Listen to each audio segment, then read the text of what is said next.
Hi, sweethearts. I hope everybody's having a good week, and I hope that the Christmas rush isn't knocking people off their feet too much.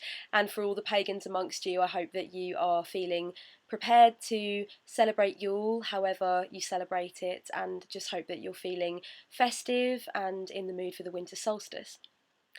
I'm just going to do a video tonight about discrimination, and it's going to be from quite a personal perspective, I think. I'll talk a little bit about a couple of experiences that I've had with discrimination when it comes to identifying as pagan or pantheist, stating that I do believe in the divine, the all, God, whatever you want to call it, and the reactions that I've had from other people on that.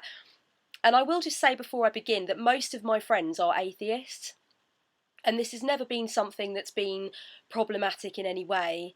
And I've never been shy about my pantheistic beliefs at all. I certainly don't talk about them at length. But if somebody was to ask me, do you believe in God? Do you believe in a higher power? I would never dream of saying no to kind of feel that I fitted into the situation or to avoid questioning.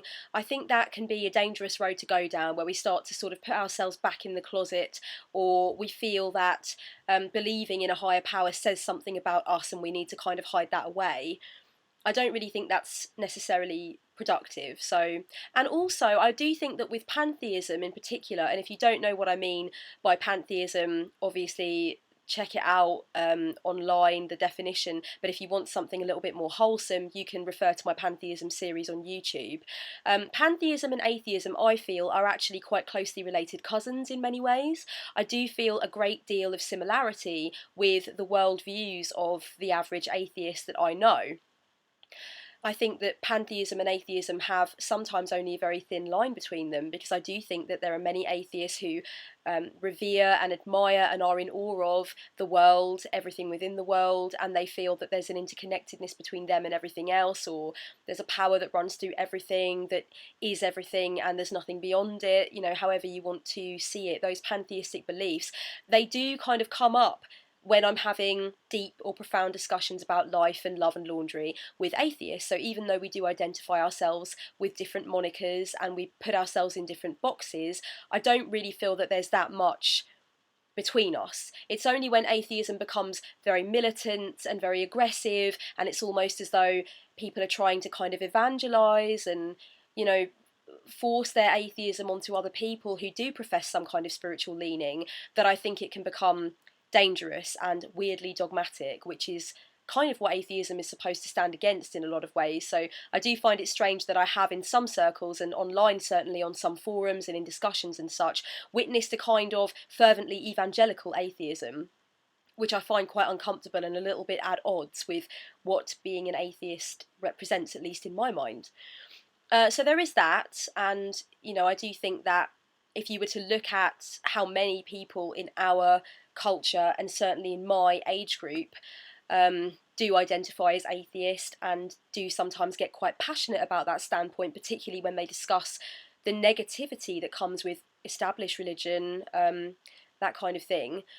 I do think that it can be difficult to not feel that you're getting some discrimination from some atheists sometimes. But, I walk a line on that because, as I said, a lot of my friends are atheists and they don't attempt to proselytise to me on that. We can have very civil discussions about it, and I do feel that there is some common ground there most of the time. As I said, it's only when it becomes bolshy and militant and kind of insistent atheism that I kind of back away, and I don't really like that brand of atheism at all.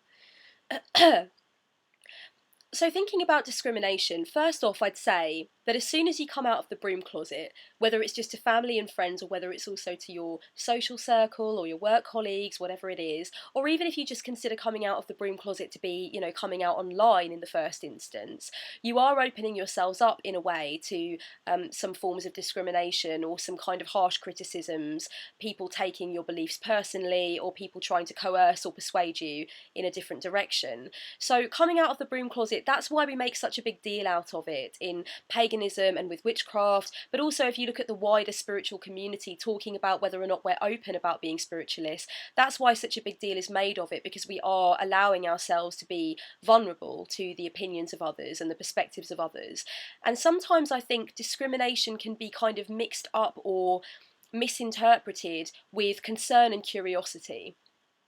Concern is something that people that are close to you or people that are in your life, people who care for you, may show to you when you start to open up about your spirituality and they really don't understand it, or they feel a certain fear regarding it. They're not sure exactly what it entails. They may feel that you haven't thought it through properly.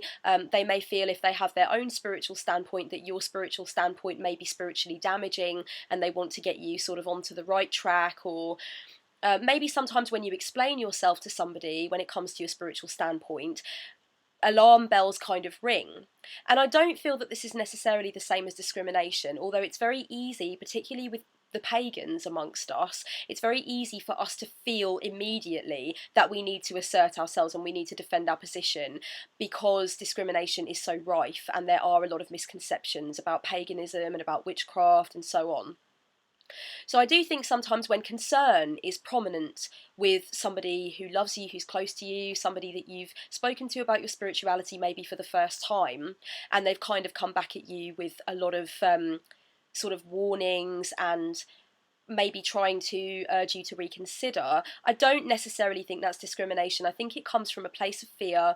I think it may come from a place of media-driven fear, or this desire to foist their spirituality onto you because it's been what's right for them, you know, or a lack of spirituality has been what's right for them, and they feel that it ought also to be in turn right for you.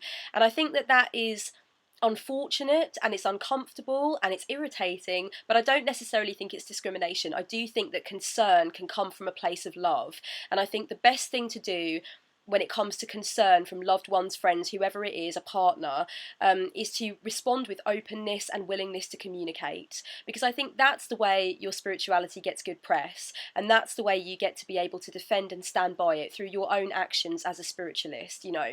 To react by immediately blowing up and losing your shit and being like, who the hell are you to question what I believe? That is not, in a sense, of a spiritual nature in itself. You know, we are allowing our reactions and you know, the emotive language of the other person to propel us headfirst into anger before we've actually had a chance to consider the other person's perspective and maybe consider, really, well, maybe they're worried for me, maybe they don't understand enough, maybe they've always been exposed to the wrong sources when it comes to paganism, or, you know, however it is I identify. You know, maybe chaos magician sounds a bit scary to somebody who has no working knowledge of chaos magic or anything of the sort. So maybe it's time to educate and to respond to their concern with compassion. So I think that's one thing that I would say. And curiosity as well, I think sometimes can be mislabelled, unfortunately, as discrimination. And there's a clear and marked difference there, really, isn't there, if you think about it? Curiosity can seem to come from a place of pushiness or insistence. People that ask a lot of questions when they're first exposed to your spiritual leanings may seem to be trying to trip you up or trick you, or kind of catch you out in a way, or perhaps they may seem just to be a little bit too invasive, too intrusive upon your space, and they may be asking too many questions, and you may feel almost like a little bit of a freak show, or like there are certain things that you don't want to answer because you're not sure what the motives of the questioner really are. That as well, I think, can feel a little bit like discrimination. And as I said, when it comes to stuff like paganism, where we have to be very careful sometimes who actually knows about it, or how much we say to certain people who may have no interest in gaining further information, but may just be purely interested in judging us unfairly, and, you know, supporting inaccuracies. When it comes to having to watch what we say around those people, sometimes we jump to a place straight away where we decide it's discrimination, when really it may just fall into the category of concern, or into the category of curiosity. So I think we have to be quite careful of that. And I think I've been in a few situations like that in the past, where, particularly with the concern element, where somebody's just maybe questioning me a little deeper than I want to, or saying, you know, do you really think you'll drop anchor there? Is this something that you really believe in? Why? That kind of thing. A couple of my more militant atheist friends in the past, not militant, but passionate about the difference between empirical fact and spiritual leanings or spiritual feelings, have, maybe one of them in particular, tried to convince me that I was an atheist. And I will admit, you know, this was all, it snowballed, really. And I think, you know, if you read Dawkins, he's a very popular atheist, zoologist guy, and he really believes that pantheism is a little bit of a confused atheism as well. And I can see how that distinction could be made, but sometimes, I mean, this guy pushed it too far with me. I started to get a little upset. Pantheist is how I identify, and it is how I'm going to continue to identify, and he was really pushing the point. But I think that came from a place of concern. I now, looking back, do not think that it was discriminatory. I think he was just trying to help me to see the light from his perspective. And with the openness and the willingness to communicate, that was quickly sort of put right. And I helped him to understand that, you know, I have very much thought through what my spiritual leanings are and the labels that I assign to myself, and I'm comfortable with it. So, I mean, I haven't experienced much direct discrimination. I'm not very open or chatty about my spirituality. The one thing that I will openly say to pretty much anyone who asks, or if we get onto the subject of spirituality, one thing that I will always come forward with is that I do consider myself to be very spiritual. But that's normally the long and short of the conversation.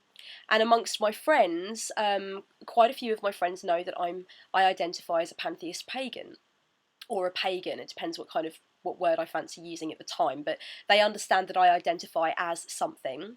And a few of my closer friends do know that I perform rituals, and there are certain things I do in practice to identify with that and address that and explore that as well. But as I said, it's not something that I'm overtly chatty about. So I haven't really had that much hot water to get myself into particularly.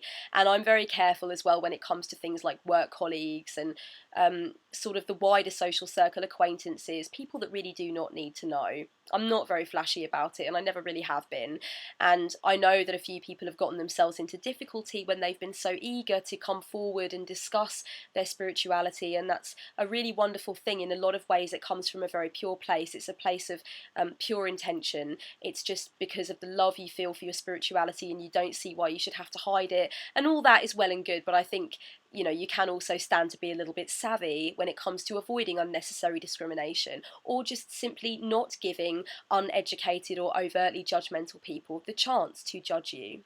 You know, I think that's actually good judgment on the part of the person who isn't coming out and immediately saying, yes, I'm a pagan and I celebrate the Wheel of the Year, amongst people who may not be privy to a lot of information on that and may immediately kind of take it and twist it in a certain way. I think it's good judgment to refrain from communicating or from showing all your cards when it comes to that. But a lot of people don't think so, and a lot of people think that if someone has a problem with paganism or with any term like that, then it's their problem, it's not your problem, and why should you have to hide? And I get that, I do get that, but I just think I like an easy life, and some people are not going to change, and it's not my business to try and educate them. It's not my desire to try and educate them, you know, it's not what I want to do with my time. So I'm careful. But yeah, I'm comfortable to say that I'm spiritual, but beyond that, I don't really like to delve too much with people that I don't know. And I remember once ages ago when I was, it was about 4 or 5 years ago now, I think, when I got my first job in the part of the country that I live in now. I'd been working at this job for about a year, and nobody on the small kind of close-knit team that I worked with knew that I identified as pagan. It never came up. And I remember one day, it was Halloween, and I made a big deal out of Halloween for work. I always used to kind of get balloons with witches on them and leave kind of like witchy chocolates on people's desks. I mean, I love Halloween. I'm just a big kid. When it comes to Halloween, I'm all over it. So I kind of left little gifts on everyone's desk, and I made a big kind of deal out of it being Halloween. And I remember it coming onto the subject with a couple of people that I work with of what I was going to be doing to celebrate Halloween. Like, was I going to a fancy dress party, or what was the crack kind of thing? So I don't know why, but I just felt particularly kind of bold and maybe a little bit comfortable that day. So I just told this girl that I work with, and I'd worked with her for about a year, and we'd gotten on. We were really quite good work colleagues. We had a laugh together. We were the same sort of age. I told her that I was going to be going to a fancy dress Halloween party on the Friday, and then that on the Saturday I was going to be celebrating Gaelic New Year, so Samhain, which was the original Halloween festival. I did not expect this information to be taken the wrong way by this girl, because she presented as quite open-minded in a great many ways, and she alluded to some beliefs in, like New Age ideas, and she was very into nature and conservation. She grew her own stuff in the garden with her boyfriend, so I thought she may have come across ideas of paganism before, because if you've got an allotment in this part of the world, you've probably bumped into some pagans or some old-time hippies. They're everywhere. Can't swing a dead cat without hitting a pagan in the face. So I was quite surprised with the reaction that she gave me. She immediately became very insular and kind of didn't really talk for a while. And then she asked me if I worship the devil out of nowhere. And it was quite awkward, and the other woman that I was working with on that side of the table kind of felt a bit weirded out by it as well, because that other older woman had absolutely no issue with me talking about Samhain for a minute. She sort of, it was water off a duck's back. But it had obviously bothered this younger girl, because she asked me this sort of very incendiary question. So I said to her, I think you're actually a bit smarter than that. And she said, what do you mean? And I said, well, I think you probably do know that pagans don't worship the devil, that in fact we don't believe in the devil, we think it's a man-made construct. And she kind of, she became quite defensive, and she said, oh, well, I was just asking. And I found this a bit uncomfortable, but I carried on with the day. Later on that day, it had obviously still been bothering her and kind of bubbling up inside of her a bit, because she was on the phone to one of our suppliers, and we all spoke to this supplier on a daily basis in the office, so we all knew her quite well. And while she was on the phone with this supplier, she started telling the supplier, what was going on for Halloween, and that I'd made a big fuss of Halloween. And then she said down the phone, oh, well, basically Kelly's a pagan, so she really believes that all this crap is true. And I couldn't believe what I was hearing. I nearly dropped my tea. And you know how much I love tea. But I was astounded. And she knew that I could hear her. This was a passive-aggressive jibe at me that was being said to a well-known work colleague over the phone. And I was infuriated. And when she came off the phone, I told her how infuriated I was. I could not believe that just from one small comment about Samhain, this had all gotten so out of hand, and it was quite upsetting to me, obviously. And I said to her, if I was a Muslim or a Christian, you'd be dragged in the office for saying something like that by the boss. That kind of thing is completely out of line. You do not criticise somebody's spirituality on the phone to a professional colleague. It's absolutely inappropriate. And my boss got wind of it, but I downplayed it because I didn't want to get this girl into trouble. I knew really that this girl was just working under a misconception. So even though I was hurt and even though I was offended, I didn't really want to make it into a bigger deal than it had to be. So I downplayed it and we carried on with the day. But I'm very, very, very cagey about talking spirituality at work now. I've seen a couple of other people at work since then getting into an argument about spirituality, which of course as a non-dogmatic pantheist I would never do, but I've seen it get very inflammatory. So I try and stay away from it. But that's the only work-based discrimination I've ever experienced, and it was quite unpleasant because I really wasn't expecting it. And I do feel that the broom closet in a lot of ways is a very useful construct for people who may be in a position in their lives where they are not ready to start talking about it, where they may live in a house with people who won't accept it, or where they're not quite sure of it themselves yet and they need to explore it a little bit more. Taking on the label doesn't happen overnight. You don't wake up one morning and decide that everything is solved in your mind and the whole world can know you're a pagan or a witch and that's it. These things come on slowly, so the broom closet is there for a reason. When the broom closet starts to begin to make you intensely unhappy, or when you feel that you're betraying your sense of who you are through living within it, that's when it becomes a talking point, and that's why it's an issue, and that's why people discuss it on YouTube and so on and so forth. So I understand that. I think the broom closet has a healthy place or an unhealthy place in one's life. And talking about how far you are in or out of it is interesting, and we can be quite supportive of each other through those times of what percentage of ourself is in or out of the broom closet. But I do think that when somebody like me says I'm a pantheist pagan, I believe, and I don't know if this is just tooting my own horn here, but I believe it speaks highly of the spirituality as a whole, because I'm not a nutjob.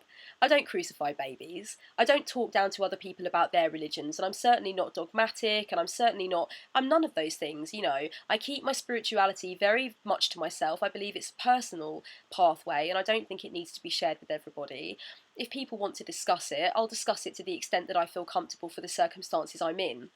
So telling somebody that you're a pantheist or a pagan or a witch or whatever it is, however you identify, I think often can be, it's almost like you're an ambassador for the spirituality, you know, because I think a lot of these misconceptions do exist in society because not enough witches and not enough pagans are out and proud and saying, look at me, you know, I have an ordinary life, I have friends, I hold a job down, I talk about other things other than, you know, spellcrafting, and so I'm a well-rounded human being. I have ordinary human relationships with people who are different to me. I'm a witch, but I'm not kind of running around in the night sucking blood from children or whatever. I think these misconceptions exist because too many of us are in the broom closet, and I think as more people have come out and been able to be vocal since the repeal of the witchcraft law, steadily, these misconceptions are being challenged and done away with. So I do think that when you're out of the broom closet, you're contributing to that sense of openness, and as I said, that willingness to communicate on a larger scale that's going to help other people to understand that,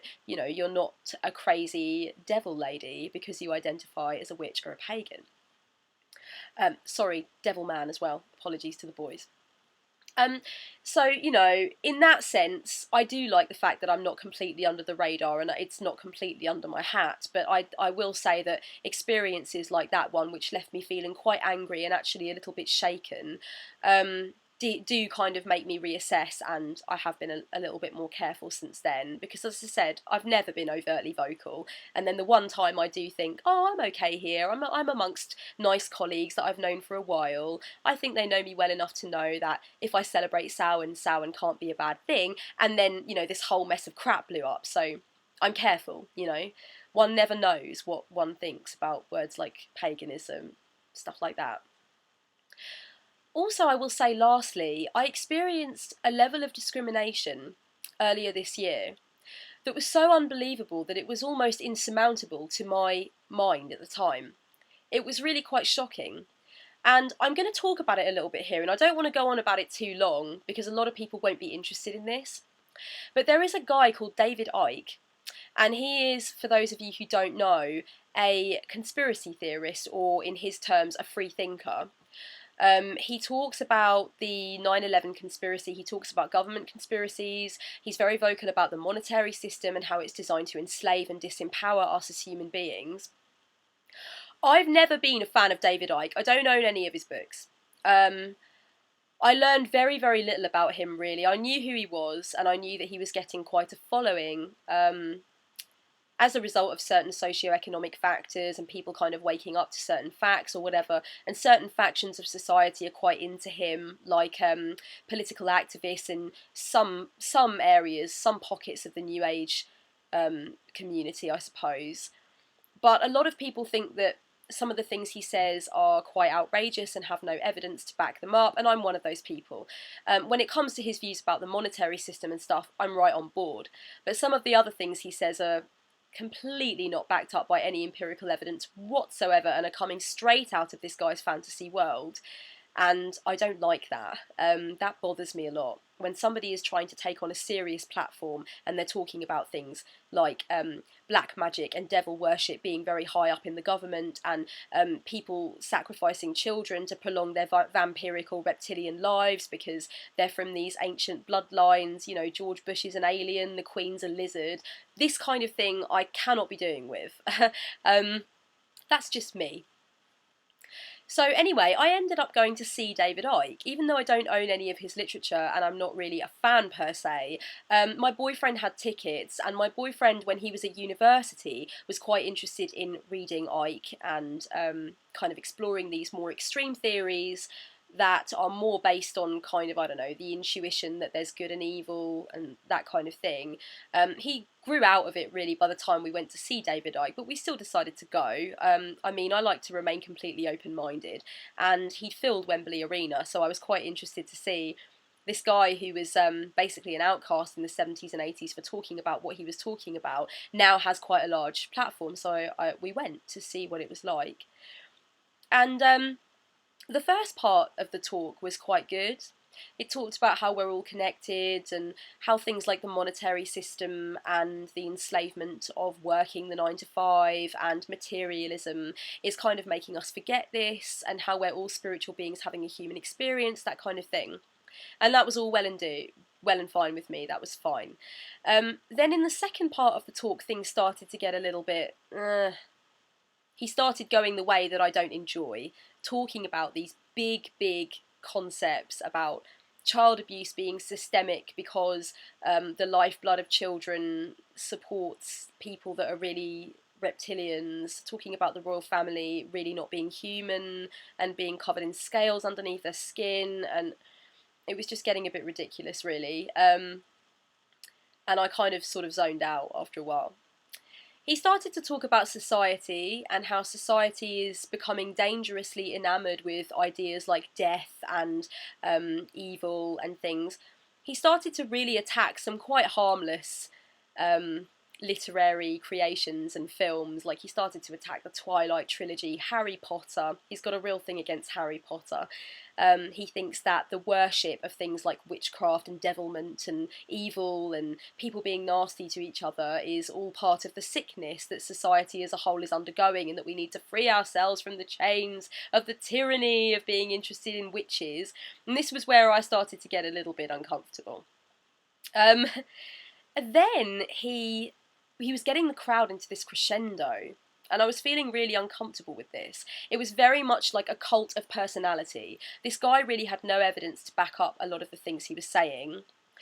He started talking about Greek mythology, and he said that he got things in the wrong order a little bit. He started talking about Pan, and how Pan was just another version of the Christian devil, which is dangerous because really, if you think about it, images like the horn god and Pan and stuff like that will be where the image of the devil that we know now was commandeered from, because those images and those gods came before and they meant something very different back then. They've been commandeered and twisted into a current perception of evil. But that was never intended to be the case. So already, as a person who's a huge fan of mythology and the idea of learning from mythology and the idea of the collective unconscious, I'm really, really sort of shaking in my seat now here, getting quite angry. And then the blow came, and it was horrible. Right in the middle of Wembley Arena, in the middle of a crowd that largely were going crazy for this guy. You know, they loved it. They couldn't get enough of this completely evidence-free bullshit, if you don't mind me saying. He started talking about Halloween and saying that Halloween is a worship of evil and things like that. No mention of where it came from, no mention of its origins, no mention of what it was supposed to mean culturally, because I don't think he had any idea about that. I really don't. I think he was talking out of his arse. The crowd were getting into this crescendo, and then he said, and don't even get me started on Beltane, which is a festival for paedophiles and child-murdering devil worshippers, and it should be outlawed and nobody should be allowed to do it anymore. And people exploded in applause. In the middle of Wembley Arena, this happened. And my heart just absolutely dropped 4 floors. I cannot describe it. It was bloody shocking that this man, who has evidently no idea what the ancient fire festival is about, or what it's supposed to pertain to, or how valuable it is to people like me who still appreciate the ways of my ancestors and is still in touch with pre-Judeo-Christian heritage, absolutely massacring the meaning of one of my sacred festivals. And people were just going nuts, you know, people who evidently themselves have no real education about what Beltane is. You know, and I promise that that's true. In fact, I think you can watch the whole thing online now. That part of the talk ended quite shortly after that. My boyfriend and I left the arena and we didn't go back for the next couple of hours. We'd seen enough. My boyfriend was terribly upset for me that I was so upset. My boyfriend does not identify as pagan. He is a fellow pantheist. He was wonderful about it, really. I mean, he knew that I was going to be completely gutted by that, and I was. I really just thought that was a little much. That was discrimination for me. I felt discriminated against. People were applauding to this man's complete misinformation about a pagan festival which has nothing to do with devil worship or paedophilia or anything like that. And, you know, I knew when he started talking about Halloween without giving it any sort of origins or any information about it, that he was clearly just one of these guys who likes to invent his own reality and doesn't really fact check. But it was when it came to that Beltane thing and people started to applaud that I felt incredibly uncomfortable. I felt very, very out of place, and I had to get the fuck out of there. I'm feeling slightly moved now by the thought of it. I just have this real gall in me. I couldn't believe it. So yeah, that was an experience of discrimination for me that I had this year. That was very shocking and surprising. I don't know if anybody has any thoughts on that. As I said, I try and keep my mind open. That's why I went. There's never been any love lost between me and David Icke. I've never really been a particular fan. I didn't read any of his books before I went to this lecture. I tried to read a little bit of one of them, something about infinite love, but unfortunately he very quickly came on to things like the fact that he can see things that other people can't see, and he knows that the Queen is being operated by a reptilian alien force, and it quickly just became...